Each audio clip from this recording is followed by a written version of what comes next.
Karon guys, ani ana pud ta. So magtuon na sa das pulong sa Ginoo ug ato na puning i-share. Ang atong pagatun-an karon kaning Philippians chapter 1 verse 21.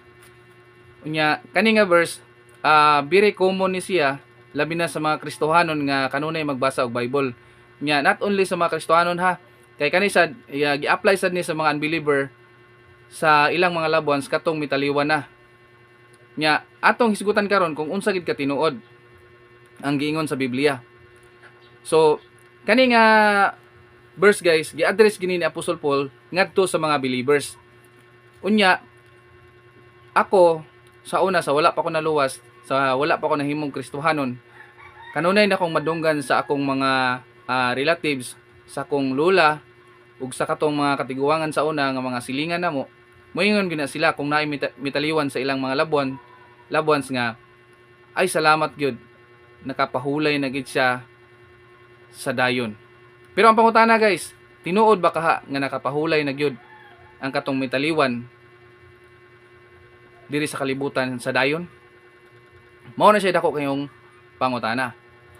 Because ang kaninga verse ay gi-address ra gid ni Paul didto sa mga tinuod nga mga Kristohanon.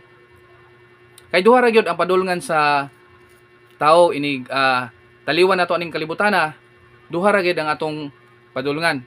Ang giingon sa Bible, eternal damnation o eternal life. So asa man kaaning duha? Kaya ang giingon sa Bible guys, ang tao nga wala mudawat kang Kristo or wala nakadawat kang Kristo, igkamatay niya padung gid siya sa impierno.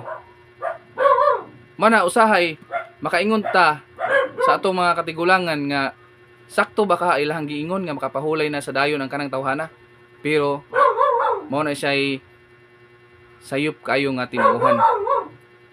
Kay ang tao guys, ug wala nakadawat kang Kristo, automatic gid siya padung gid siya sa impierno.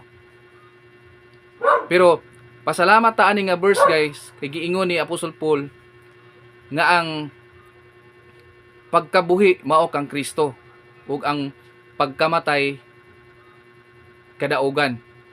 So kung nangalagad ta sa Ginoo sa atong kinabuhi, nya gikabuhi nato si Kristo hantod sa atong pagtaliwan ning kalibutana, matawag ikamatay nato, labi na mga Kristohanon, ikamatay sa mga Kristohanon, tawgon gid ta nga kuan nadaog nato kadaugan diha kang Kristo Jesus. Kay ngano namatay man ta nga nag-alagad og naay Kristo sa ato ang kinabuhi.